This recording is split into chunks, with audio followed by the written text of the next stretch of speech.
And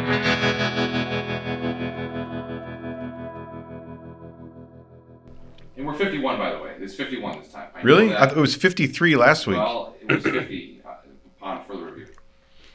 All right. Well, hey, this is the Mama Tried Flat Out Friday weekly podcast. Yay!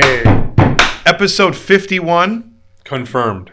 With our good friend here, Mark Martinich. Hi, Mark. Hey.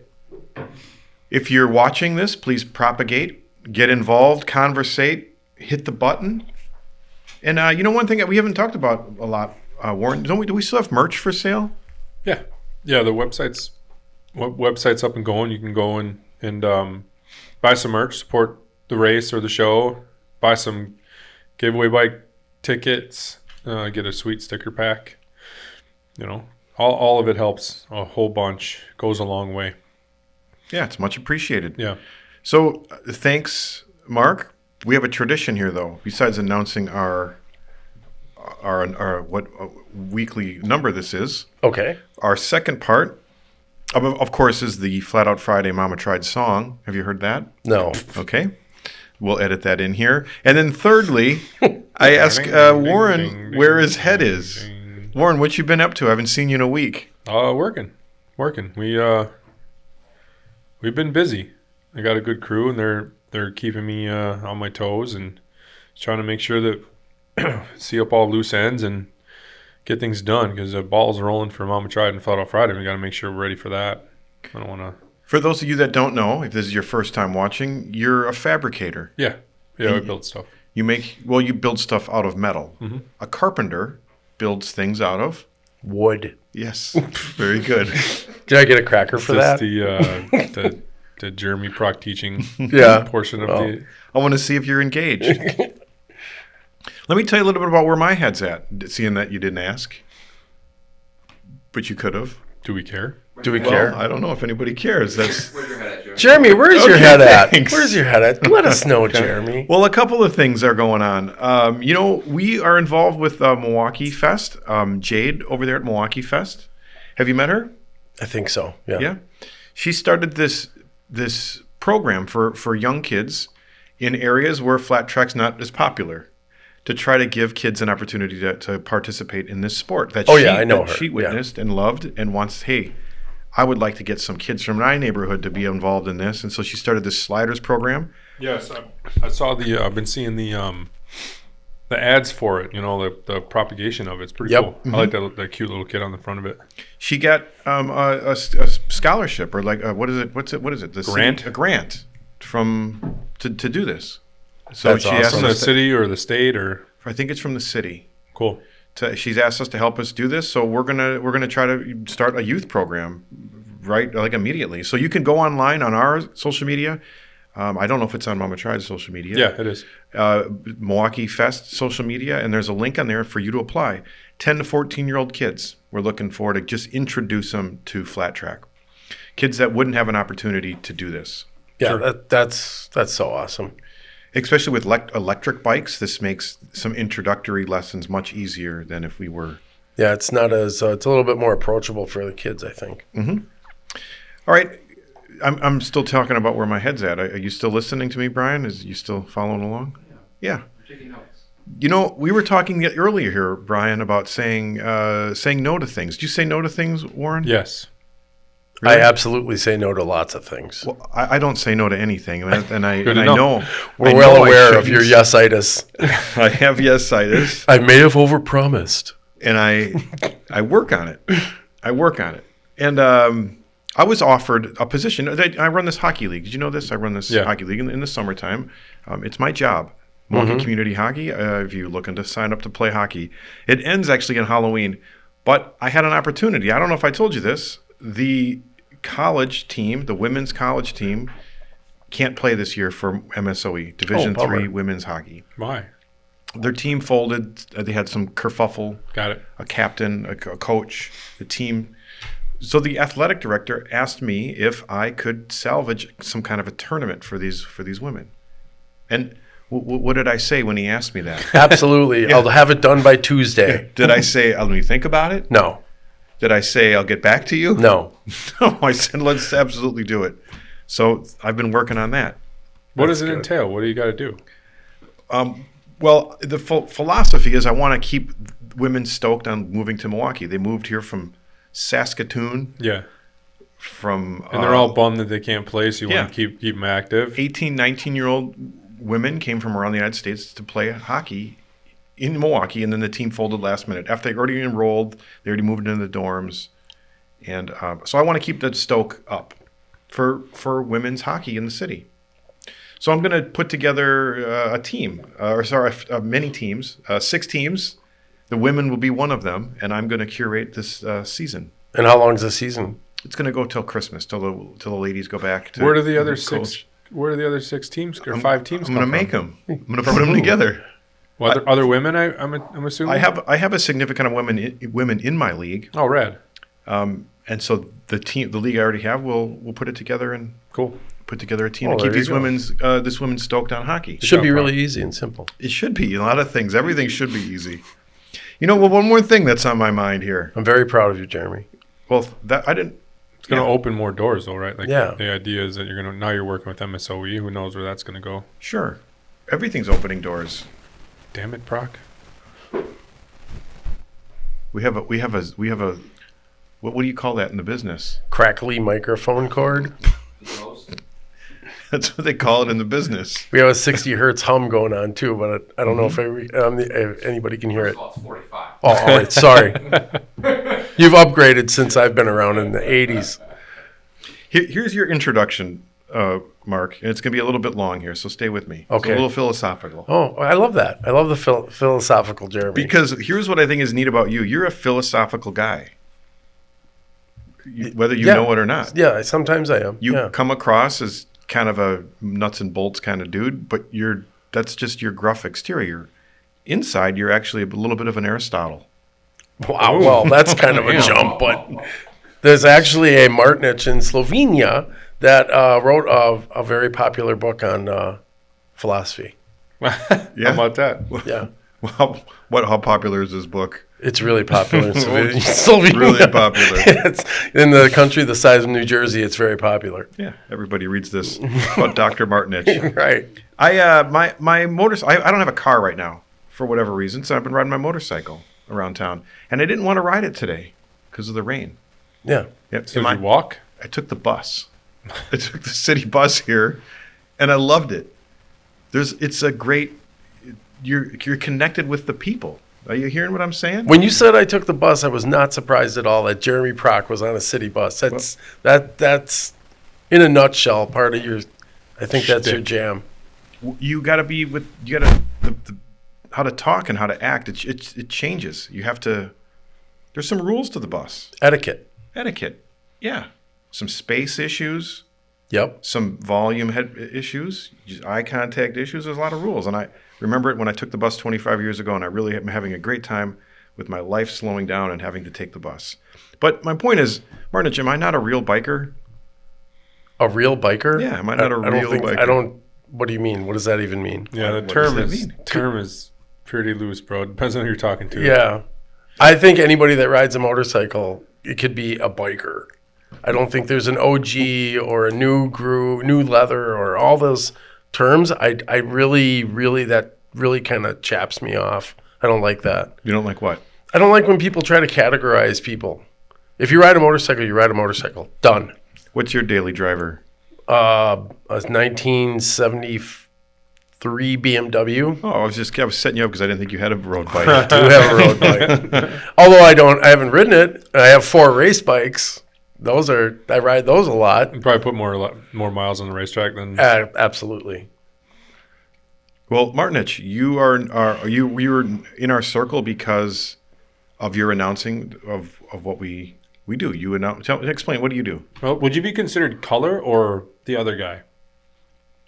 Commentator? No, I'm more the commentator. Yeah, because I know the technical stuff and I know the rider history, whereas Micah comes in and just says, oh my God, look at all the balloons. Yeah. Or he brings the color. He brings the color. He definitely brings the color. You legitimize the conversation with your knowledge of flat track. Absolutely. Well said. What did you do last time? Were you in the booth? I was in the booth. Yeah. Who was on the floor yelling at the crowd? Me. Oh, you did double duty? I went up and down. Yeah. Whoa. How many stairs you get? That was before my hip replacement. Safe to say it caused your hip? No. Bad genetics caused arthritis. Got it. Are we going to do that again? No. No? The other one's fine. No, I mean, no, you don't want to. So you want to work with us in February? Oh, I totally. Oh, Are you okay. kidding me? I'm looking forward to every time I do it. I love He's it. asking if you're going to run up and down the stairs again. Oh, probably faster. Okay. Now I'll trip and fall because I can do it faster. What's it like working with Chatty? I love working with Chatty Matty. Why do you like working with Chatty? Because she's the energy. She's just always like, oh my God, this is so amazing. This is the greatest thing ever. Oh my God, I love it. She's like that all the time. All the time. Yeah. In the hotel. Yeah. Always on. I love people that are always on. She's and not always jaded yet either. No. I like people that are always on and always working a bit. I saw that she's in college. I saw on social media she just got a job student teaching in a 5th grade classroom. Wow. My point is, that may be the last we see of Chatty Matty's. That might steal the Stoke. Yeah. The fifth graders are gonna swallow her soul. Yeah, they're Extinguish that fire. I love kids though. I love working with kids, and I've been getting into a lot of training. I'm getting new racers in all the time. Me and my friend Jim Schmid-Koons, he owns a garage up in West Dallas, and we have probably in the last 2 months have had 10 people on 3 bikes that haven't raced before.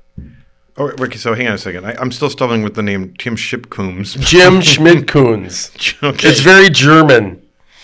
There's a couple German people that live in Milwaukee. So just gonna put that out there. How did you just randomly threw that at me? You and Jim Schmid-Koons Schmid-Koons. Schmid-Koons are putting people on flat track motorcycles? Yep. And you putting them into races? Yep. Beginner. Like Katie Schnickel. Katie Schnickel. This is First time on the track. This is a lot of fun names. Fall down, go boom. She got hit in the last. She got cleaned out by someone who was way too stoked for conditions. Yes. Yeah, but no fault of the other person or her. They just kind of met on the straightaway, and they were just happened to be in the same place at the same time. But that's you spreading the love of flat track. I absolutely love flat track. So let me start that. That was my first question. How do you know anything about flat track? How are you the serious commentator at our events? Well, after my second divorce, I'm not a giver. I'm not a giver-upper. We'll unpack that It's later. good to have goals. Yeah, you could cut that out later. If you want. But anyway, after I got divorced, I wanted to go racing because I grew up in Hales Corners, where Hales Corners Speedway was, and I always loved racing, but thought it was too expensive. And then I actually met a woman at Torque Center that told me about flat track racing. So for people that don't know, what's the Torque Center? Torque Center was a place where they had all the extreme sports supplies you needed. They had BMX, skateboards, motocross, motorcycle parts, motorcycle tires, skateboards. Do you know this, Warren? Did you know about the Torque Center? Yeah, I've talked to a lot of folks about it, being in the motorcycle world. Yeah, that name comes up a shitload. It was a hub of, like, if you wanted to go find out about motorcycle stuff, you went to Torque Center. And I growing up in Hales Corners, and it was in New Berlin. So I kind of went there. And I met this person, and she was about 5'1", and she was a road racer, and her name was Rhiannon. And they had this case of Red Bull when Red Bull first came out. Remember those little refrigerators that were everywhere? Well, she was dipping into that case all day. She came up to me and she's like, "Hi, what are you doing? What do you do? What do you want? What do you want?" I'm like, "Well, I want to go road racing." And she goes, "Well, what do you do for a living?" I'm like, "Well, I deliver pizza." She goes, "Where? At Pizza Shuttle?" And she's like, "Oh, well, you don't have enough money for that. So you're going to have to race flat track." And I'm like, "Really?" She's like, "Oh yeah, I got to check it out." So I went and I checked it out, and You went to a race by yourself? Yep, I went to a race by myself. Where'd you go? I went to Atwater. Was the first one I went to, and it was really cold, and because it was the beginning of the season, and it was super cold. I drove all the way up there, and I was on my FCR 600, and I was freezing, and I saw it, and I was like, "Wow, this looks really cool." But then I thought, you know what? I'm going to work all summer, save up some money, and then I'm going to check it out again at the end of the season, just to make sure. And I checked it out at the end of the season, was at Aslan. And I came late. And I come rolling in there, and I pay my money. I come in there, and I see this race, and I'm like, wow, this is just super easy. Look at these guys. They're just killing it out there. This can't be that hard. Just go in a circle, right? Sure. 8 laps. It's not that big a deal. Well, I found out later on that was the pro race with like 4 guys that ended up being national numbers. So they made it look stupid easy. And so I kind of, so that's how I got into it. But yeah, it's just interesting that, I know with Flat Out Friday, we're trying to get women and different people involved in it, and from different, like from the inner city and stuff like that. And a lot of people, you would look at me and think, well, this guy, he's a dude, and but down the road, all the touchstone, like key moments in my racing have always involved women. Wow, this is a lot to unpack here, Mark. Yeah, I know, but it's true. What do you mean? Because they've always involved women. Because you got started with women. Rhiannon started with me, and then I raced for for like 5 years by myself, and then I met my girlfriend, and she became my mechanic and my tuner. I remember that. Yes. And that was a whole thing. I don't think that was where the struggle bus was coined. Yes, the struggle bus. Yes, I have it on my arm forever. It lives with me in my soul. We're gonna unpack that. Yeah, but and it just every time I turn around, there's women in the sport coming into the sport that are interested in it. I love that. So that's starting with your initial comment about how you and your buddy Jim Schmid-Koons. Dude, don't even. He's are got helping a problem women. with names. Are helping. Just say women. Jimmy S. How about that? No, I want to say Schmidt-Coombs. Oh God, I got him going on a thing now, didn't I? So to wrap it up, that's how you started the conversation, that you were also helping these women. Yes. All right. What year was this when you went to Astellan and that? 2005. And I was 40 years old. So I had never ridden anything but sport bikes to and from work before that. So let's zoom in a little more then. So you that was the end of the season at Astellan. You saw these pros. You thought this is easy. And so now the next year you're ready to race?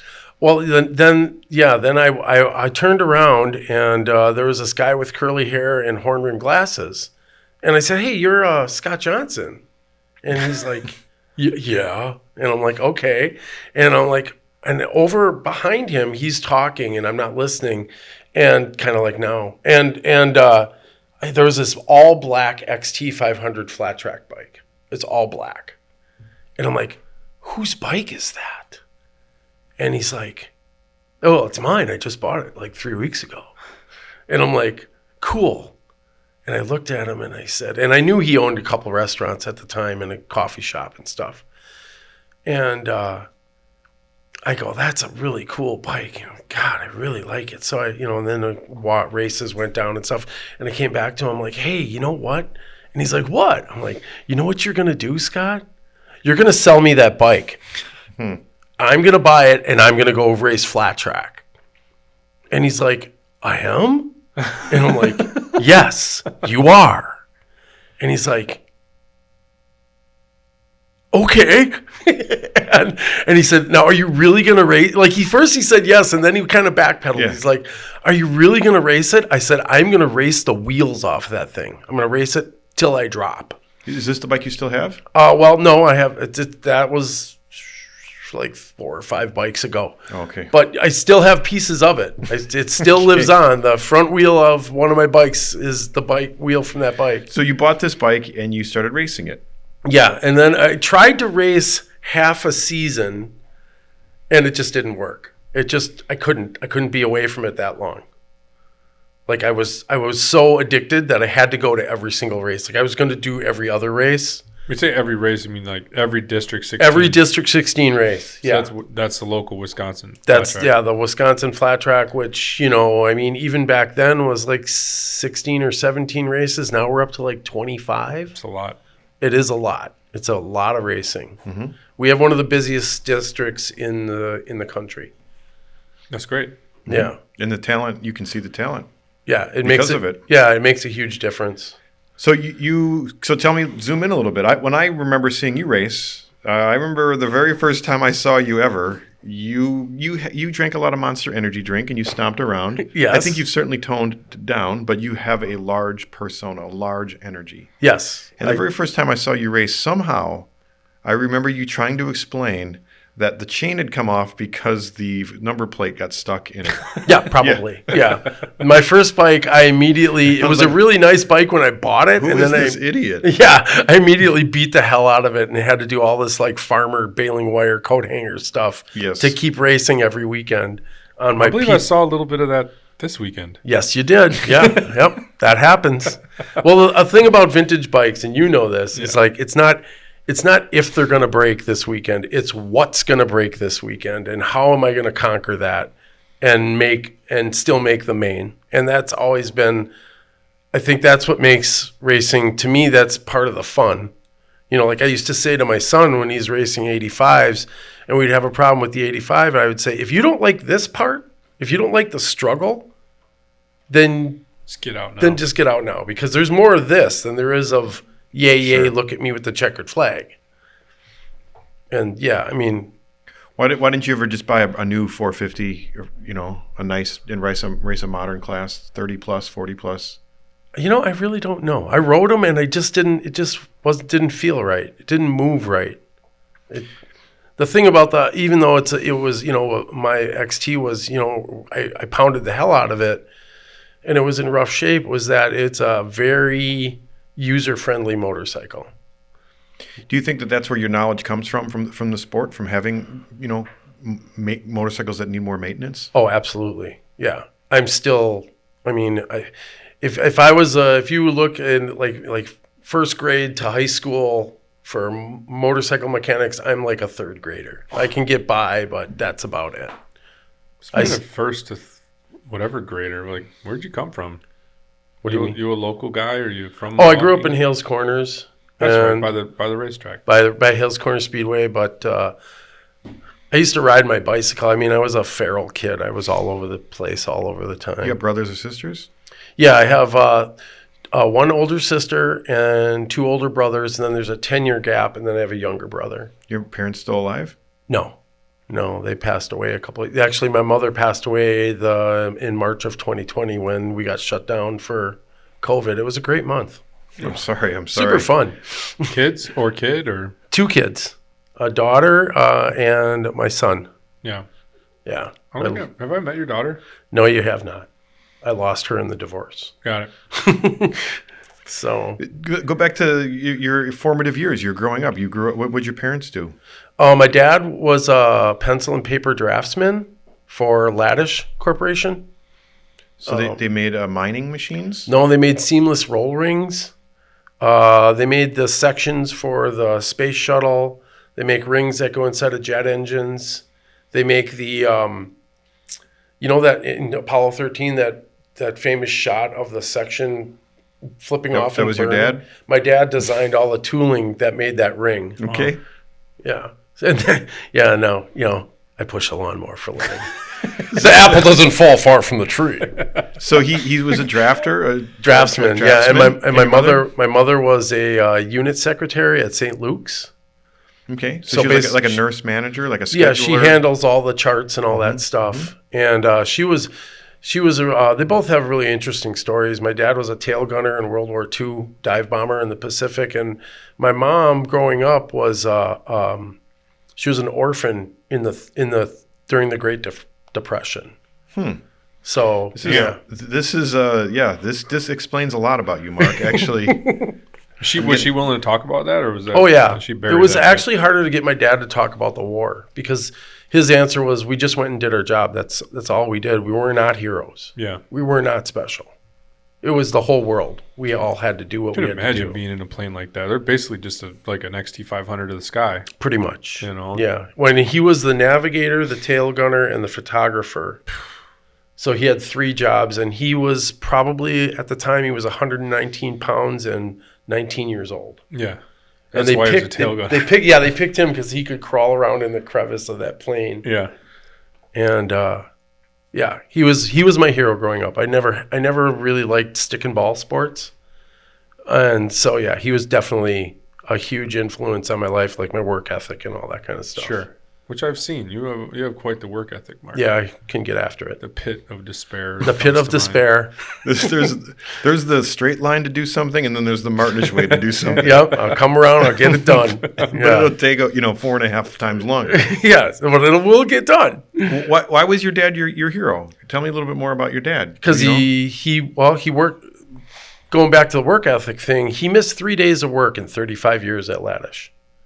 So no vacations, no family trips. He missed 3 days from sickness. Oh, He only called in. He would take paid vacations. He was also a union steward, and then it was interesting because he was a union steward for 25 years, and then the last 10 years he was a manager. Mm-hmm. So there was at one point where he planned the strike that he had to walk through the picket line of. Sure. So yeah, he was a ballsy dude. Like he was probably 5'7" and maybe 150 pounds. But when he talked to you, was your mom like 6'8"? no, my mom was tiny too. Where the hell did you come from? All her brothers. I looked just like my mom's side of the family. Yeah. Yeah, my mom always had 2 jobs too. She worked as a unit secretary, and then she would go wait on tables so that she could have a car and provide for us and stuff like that. Was someone instilled some sort of mechanical? Yeah, there's Intuition. a mechanical thing coming from my father. Mm-hmm. My brother, both my older brothers are mechanics. My younger brother's a teacher, and he likes to work on Volkswagens. Was the XT500 your first bike? That was my first dirt bike. Before that from the first one I had a Yamaha TD250 two-stroke that I got pulled over on so I could get my car license. What does that mean? You got Well, pulled my over on- dad wouldn't pay for the driving at driver's ed.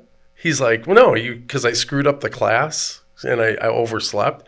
And he says, I'm not going to pay for that. So I'm like, so I bought this bike for $200. And I had found out from one of my friends, if you get pulled over on a motorcycle with no license and no plates, you have to get your license to beat the ticket. And my dad is cheap. So I went out and got pulled over, and I pulled in the driveway, and I'm sitting on the hood of my dad's car, and I'm like got this big smile on my face, and the cop's like, why are you smiling? I'm like, because I'm going to get my license now, because there's no way he's going to pay $250 for this ticket. So then he taught me how to drive, and boom, I got my thing. But yeah, and then I didn't ride for a really, really long time. My first long-term bike was when I was 25 years old. I got a 83 KZ 750. Yeah. And then I got rid of that. I sold it to one of my friends for $1, so I'd have someone to go riding with. And I bought a 89 CBR 600. And my older brother, Greg, was real influential with me because he was 10 years older than me. And he always had big Japanese 4-cylinders in the driveway. So like growing up, I always saw a helmet and a leather jacket sitting on the kitchen table. So it was like helmets were cool, jackets were cool, Sure. A huge influence on me. Yeah, eventually you were going to end up there. Yes, absolutely. What about high school? You good kid? You went to school every day? Sucked at high school. Yeah. Worst. Yeah. Did you graduate? Yeah. That's good. Yeah, they convinced me to stay. I was a super senior. They had me stay for an extra semester. Yeah. And they're like, we like you so much. We want you to graduate. And I said, so wait, you're asking me to stay because you like me? And they're like, yeah. I'm like, well, I can work with that. If you like me, When I'm thinking about your upbringing and why I even ask a little bit about high school is people that don't know, or maybe you don't know, but Hales Corners, for me, I grew up on the north side of Milwaukee. We went to Hales Corners, but besides they had the racetrack, they also had Highway 100. Yeah, and it cruised and that was the shopping malls and the fast food restaurants. Oh, yeah. And it was a really strong area. Thousands of people every Saturday night. Yeah. The whole South Side really, back in the day, like 70s and 80s, was gearhead heaven. Mm-hmm. Everybody had a motorcycle in their garage. Everybody had a V8 in their driveway. I mean, it was just what, you don't know how to ride a motorcycle? What? Yeah. It was that. It was one of those kinds of things. And you go cruise the strip. I used to do jump into people's pickup trucks. Like I would vault into their pickup truck to go cruise around because I didn't have my license until I was 18. And if there were girls in there, I would just, hey, how you doing? What did you do after high school? After high school, I worked for a tow truck company called Suburban Towing. You could actually see the impound lot from Whitnall High School. And I started playing bass when I was a sophomore in high school. And that's the last time I took the city bus, by the way, was in 1981. And That's when I was born. yeah, so I took the bus, and but I played bass a lot. Like I would play like 2 or 3 hours a day, just play and play and play, and had blisters on my fingers, yada yada. And then I was a tow truck driver for a while. Then I got in a real serious accident, and they were like, maybe you can be third shift dispatcher. You got in an accident while tow trucking? Yes, yeah. I was headed to an accident, and I hit black ice on 894, and I came up over the hill. I was going 50 miles an hour, and the black ice was so long and so smooth that I was able to shift into reverse, let the clutch out, shift into first, let the clutch out, turn the wheel all the way to the right, turn the wheel all the way to the left. Like nothing was working. I was just on a collision course with these 2 cars in the middle of the freeway. And I hit the 2 cars in the middle of the freeway, and then I stumbled out onto the freeway, and there was ice. Like I literally slipped and fell again, and then I got up again. And as I got up again, this guy in a Grand Prix, like an 80-something Grand Prix, came by and peeled off his whole right side of the car like a can opener, and it just went punk. Like there's a big clump of metal laying there. And then I ran to the side of the road, and I started doing, because I'd taken first aid in high school, I started doing first aid for all the people that had crashed. There was one lady with a crushed foot. There was a guy with a broken neck. So, yeah, I did that when I was like... Well, so what happened to you? I was fine. Well, wait a minute. So, well, why would I get hurt? I was waiting for this big lead up. I got into a bad accident, so they had me dispatched. Yeah, they made me dispatch because I totaled their truck. I bent every piece of a tow truck. Were you not the lead of the Hales Corners Christmas Parade the next year? When No. Mark Martinich, who saved all of these people on not the side really. of the road? No. Tow truck drivers are 15-minute heroes. You're a hero for 15 minutes, and then they can't remember your name the next day. You played bass. Yeah. What'd you ever do with that bass? I played in a cover band for like 15 years. What is the cover? What are they covering? Rock, blues, ZZ Top, stuff like that. Got it. Sammy, Sammy what? Davis Jr.? Not Sammy Stevie Ray Vaughan. Not Sammy Davis Jr. Although we probably could have. At one point we had 5 1-hour sets. We charged $100 a set. 5 1-hour sets. You were any good? You could play bass? 20, yeah. You sing? No. You still play? I can, yeah. You still like music? Oh, I love music. I never bought albums, though. I wasn't a record collector. I wasn't that kind of sit in your room by yourself kind of thing. It was more of like turn on the radio, or my guitar player was really good, and he would hand me a disc and say, "Here, learn all these." And then you could do it by ear. Yeah. Yeah, it was really fun. And I liked working the room, too. I liked going out and, talking to all the people. And that's another thing about my announcing is, like, I know a lot of history because I just naturally ask people questions. Like, where are you from? What do you do? What do you do for a living? Why is your bike purple? You're not afraid to talk. No, I like to talk. I feel like I'm the only one talking right now. This band, you ever do anything with this band? You ever have any highlights? Was there play State Fair? What? Did you play State Fair? We did not play State Fair. Not when I was in the band. What was this band's name? The Killer Clowns. The Killer Clowns. Only one band, the Killer Clowns, yes? Yeah, well, it was one band. We were together for so long that we renamed it a couple times. Okay. It started out as the Odd Numbers, then it was the Examples, and then it's the Killer Clowns. And the guitar player is still playing using that name with 2 other dudes. And because we, for 15 years, and then there was a break. You played bass for 15 years? Yeah. We parted ways. Yeah, I've done a lot of shows in a lot of dive bars. We did Bratfest, though. That was really fun. That was the highlight in Madison? No, Bratfest in Sheboygan. Okay, yes, good people. Salt of the earth. Yeah. Sheboygan. We were playing opposite of, what's her name? I can't think of her name. Pat Benatar. No, keep going. Joan Rivers. Joan Jett. God. Joan Rivers. How did that even work out? It just so happened my guitar player knew the guy that was doing the booking. You played opposite her, so she I knew you we guys played, and then she played over there. Okay, I thought everybody that couldn't make it over there, thanks for coming to see the I want to Killer say we Clowns. played. That was like the biggest show I've ever played with them. Was like 5,000 people. Wow, on that's pretty big. 110. Yeah, and we actually had a deli tray. We had our own sandwiches. Yeah, well, look at this place. Yeah. You've come a long way. Made it. Yep. Well, Mark, so let me ask you this. I'm going a little bit deep, and if this is uncomfortable, let me know. But one thing I know a little bit about you, but I don't know the details, is at that time you were drinking a little bit. Yes. And A little bit on and off. I never really drank a lot because when I was 16, I drank 2 quarts of Southern Comfort in a half an hour because I was despondent about this girl. You know, it always comes back to the Okay, girl. I see there's a theme. Yeah, there's always their thing. So, and I remember drinking that in a house party in West Dallas, and I remember waking up at my house in Hales Corners 2 days later. And my mom's like, should not do that. You should not drink. Oh my God. Well, I mean, were you an asshole? Were you just passed out? I mean, I blackout drunk. I don't know what I did. I don't remember any of those 2 days. so you never really went through a step program or anything? No. You're just like, drinking is not for me. Just not my jam. Yeah. Nope. And it's easy for you. It's super easy. Mm-hmm. Yeah. But here's the thing. Like I learned over the years that I am a little bit extra. So I will, if there's like 5 of us drinking and some drunk one of us comes up with a really good idea, I will help that happen.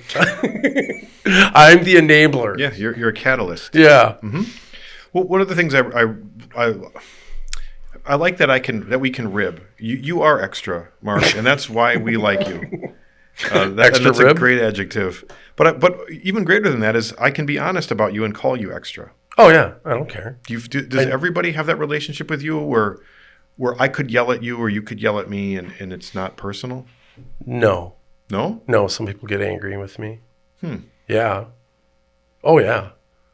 Yeah, I can be abrasive. What did you say that one time? You called me abrasive? Did I call you abrasive? Yeah, abrasive. I think it was something like that. Abrasive. Yeah. You're very abrasive. I'm like, yeah, I know.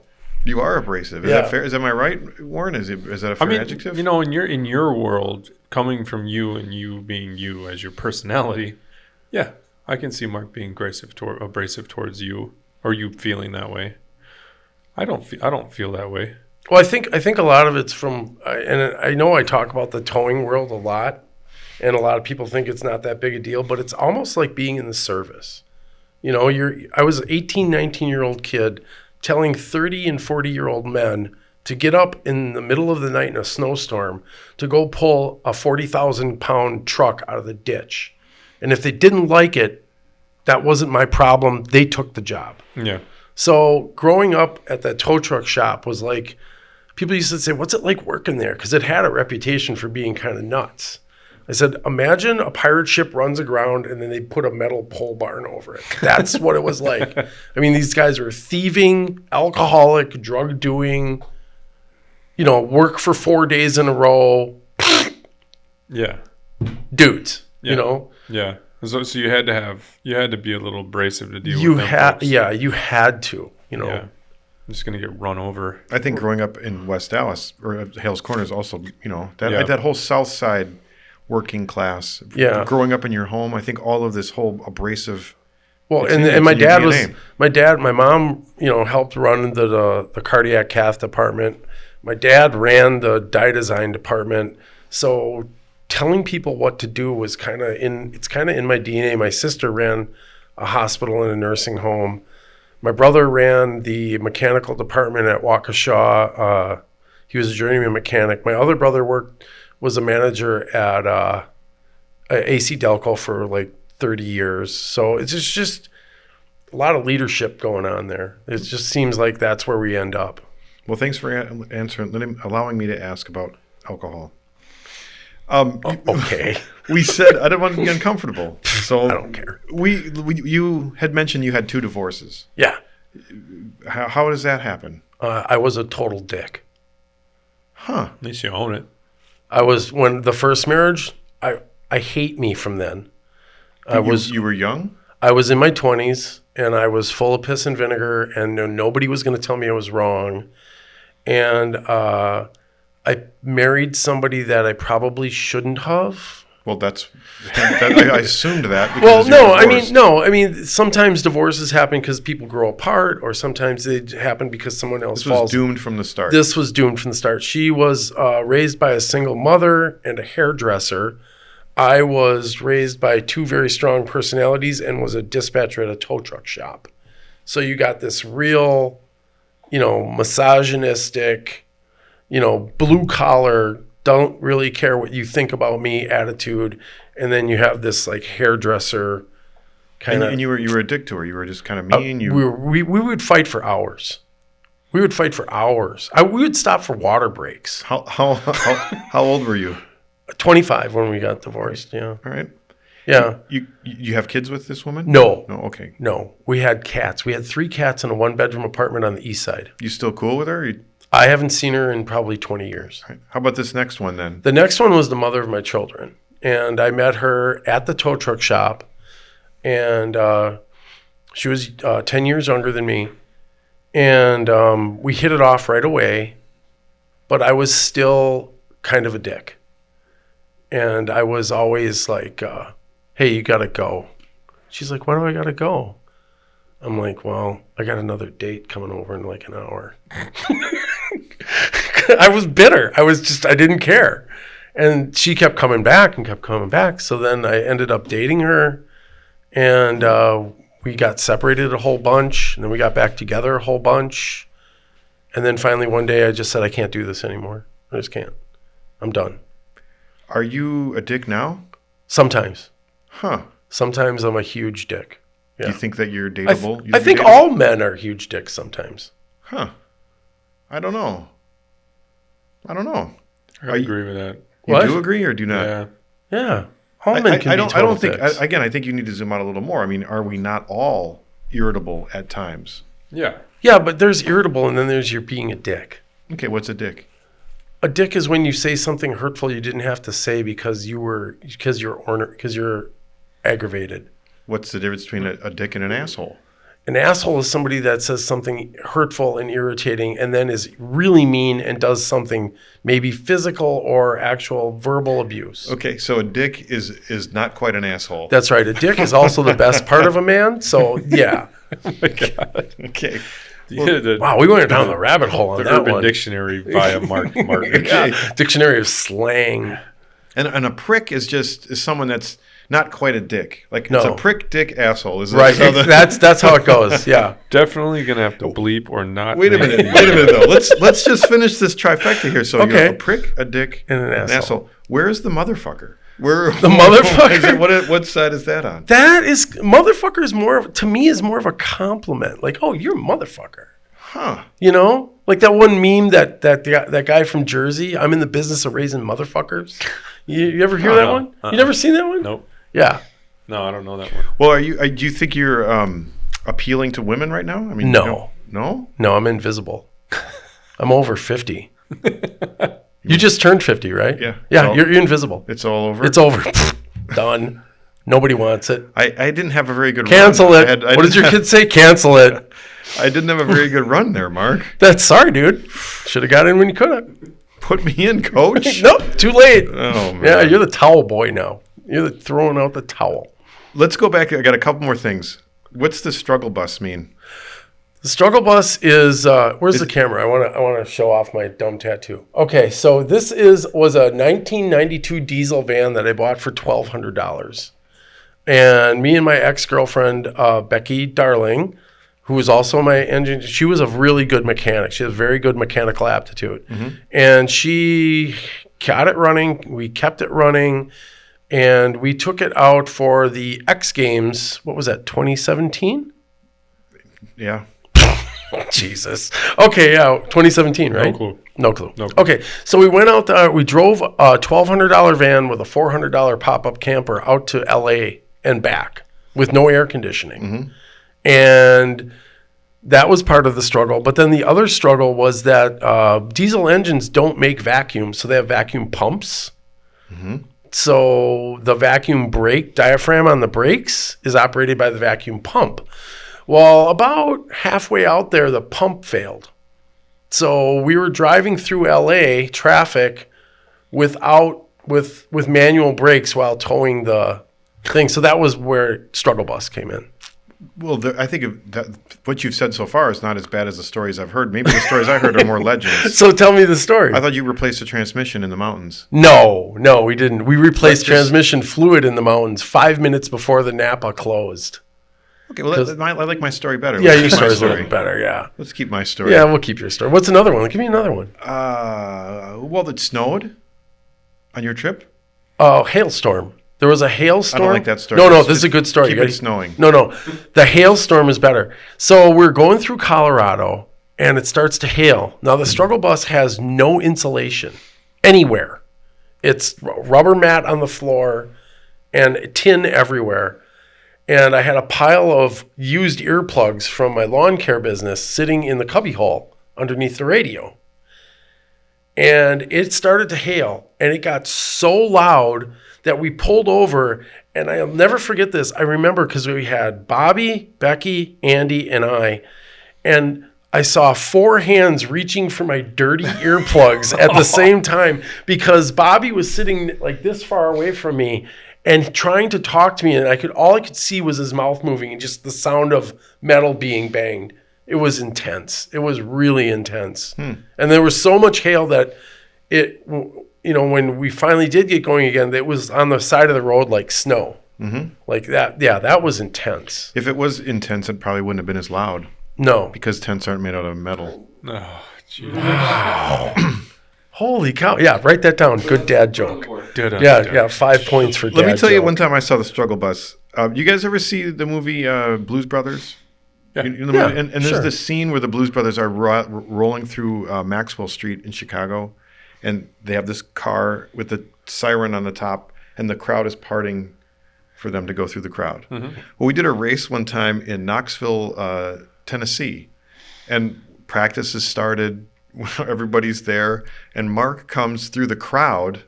He doesn't know where the pit entrance is. People are buying hot dogs, and they have to turn because Mark is there with his car. Oh, and it made that insane diesel like noise all the time. But I'm zooming in a little bit. Tell me if I'm wrong. You didn't have the Struggle Bus then. You had like a Buick. No, Corolla. You had a Corolla. And I welded the trailer hitch on it the day before so that we could go do Plymouth for Sheboygan County Fairgrounds. And we did that race, and I said, you know what? Let's go to Tennessee. I'll sleep in the car. So we go down there and we do the race, and I was so tired. I mean, I was just blowing bubbles. I was like, yay, woo! And I'm on my Sportster, which is, a super light bike. And I come into turn 1 in this 3-person vintage race, and I slide all the way up to the wall, up to the banking, up to the wall. And that was the first time Joey Turbo met me. Yeah. I remember that. I remember thinking, I wonder what would happen if someone hit the wall. Like, no one will hit the wall. The curbs, the banking was like 30 degrees. Like, you couldn't stand on it banking. Yeah. It was Martinich. Sliding up there. In the weeds. Yep. And then what's the flag guy's name? Kevin Clark? Kevin Clark. He comes up to me and goes, what are you doing? Oh, my God. Jesus Christ, there's 3 people in the race. Go right up, you knucklehead. Wow. Yeah, well, it was loud. It was really loud. I had a bike running, and it was still loud. Yeah. Sorry. All right, well, how are we doing on time? Got 10 minutes. 10 minutes. I got stories. You got stories about what? Anything you want. Throw one at me. You want some tow truck stories? Well, I see the tow truck is a far more influential part of your life than I ever suspected. Yeah, it is. It more than I suspected, too. Like, when I look at it. Well, one thing I'm not getting out of you right now, or I don't think I've properly pulled from you, is your deep love and stoke of a flat track. You are the most stoked at any race. Yes. You were the most stoked at any race I've ever been at. I love, because I don't know what it is. It's people say, why do you like it? I say I found my answer. The band that I talked about earlier, we were going to get back together in 2013. And we had been practicing out at a farmhouse I was living in at the time.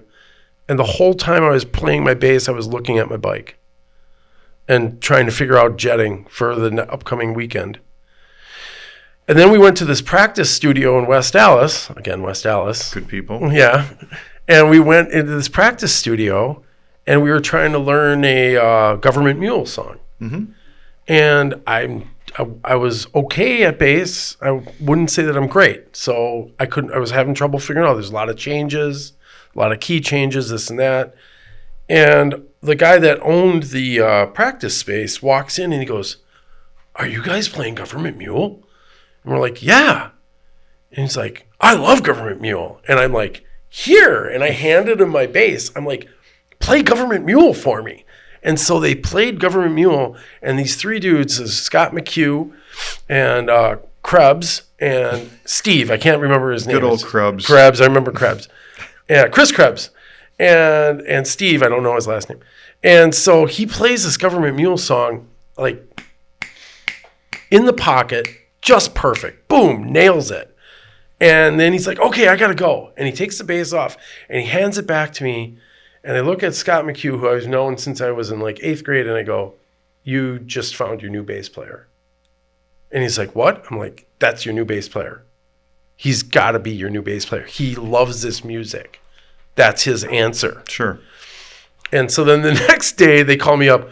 They tried doing the band thing. Now, you were in bands, right? Mm-hmm. Have you ever had to kick a guy out of the band? Yeah. So they do the whole, "Hey, man, can you come to the practice place and we got to talk to you about something?" I'm like, "Yeah, it's cool. You know, we got subs. Okay." So I go in there and they're like, "Yeah, but we're going to have to kick you out of the band." And I'm like, "Well, pretty cool, because I kicked myself out last night, remember?" I'm like, We're good, right? I can go racing now?" So that was the end of it, 2013. Mm-hmm. Well, every time I've been at a race with you, and you're not screaming into a microphone, you have your shirt off and you're swinging it over your head. Pretty much. Zoom in as to why this resonates with you so much. You said you don't know why, but I want you to take time I think to it's reflect. because I grew up at Hales Corner Speedway watching racing, and there was always cars.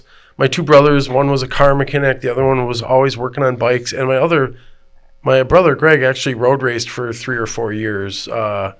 MotoGP, not MotoGP, the GPZ 550 era in the early 80s. So, I mean, I always had cars and bikes. I mean, I remember sitting on a Triumph, like a 60s Triumph when I was a kid. And when you were growing up, Warren, did you have a dirt track close to you? No, I knew nothing about it. I mean, I used to go to car stuff.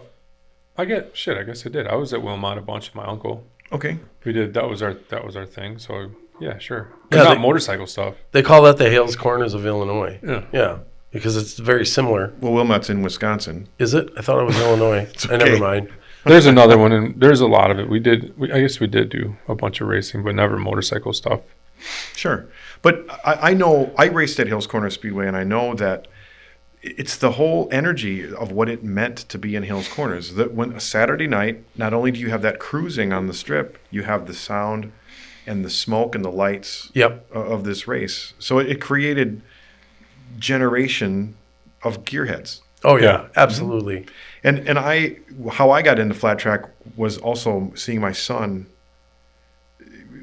with that backdrop of the smell of the burgers mixed in with the dust, and when you can see the lights and that dust smoke. When the main event goes by and you see those, it's this romantic vision of why I love flat track. Well, and then when I was, if I can just interrupt you for a second, when I was 7 years old, we moved to Hales Corners.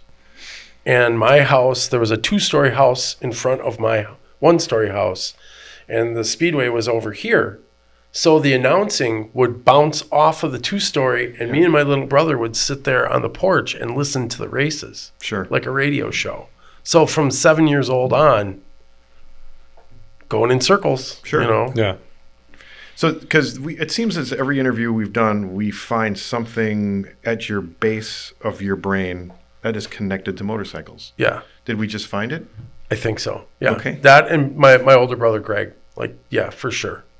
Because he was just always like, I always looked up to that whole, you know. You got to remember, he's 20, I'm 10. Yeah. Big influence. Yeah. Well, I think we got to the bottom of something. Good. I feel good. You feel better? Do we need to hug it out now? We're not hugging. Should I have a good cry? No. We have a hug when we take our picture. Okay. All right.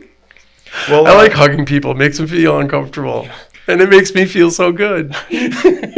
well, Martinich, you'll be back this year announcing Oh, yes, absolutely. with Micah, Yeah, I hope so. Chatty Matty I hope so. at the Pfizer. I really hope so. Yeah. You know where that is? yeah, I can find it. Do you know- February 23rd, February 23rd. 2024. Yeah, we're going to start production meetings fairly quickly. Excellent. Don't Will I s- be invited? Don't say, yeah. Don't say anything. Don't give away too much. But do you have any ideas to make our show interesting again this year? Me? Mm-hmm. Oh, that's your department. All right. Yeah, I always have ideas. I have lots of Yeah, ideas. you're full of ideas. Yeah, I used to call Scott and tell Scott Johnson, be like, hey, I got this really cool idea. Let's do this, this, and this. And then he would give me like 10 other reasons why we shouldn't do it. And then he'd be like, so can we get that done? And I'm like, I don't know, Scott. I'm just the idea guy. Yeah. I was a bartender. There's a lot of idea guys. Oh, yeah. We need more action. Yeah, that's like when I played in the band. We were a 3-piece band, and they'd be like, you should do Foreigner. There's 10 people in Foreigner, yeah. you know? Like, you should do Rush. Yeah. My singer is like a baritone almost, you know? Well, thanks for sharing your story with us, Mark Martinich. Yeah, Cool. Good job, Mark. Thanks. We're clapping it up for Mark. Okay. I notice you're not clapping. Oh shit, my hands are full. Let's clap it up for Mark Martinich. Okay.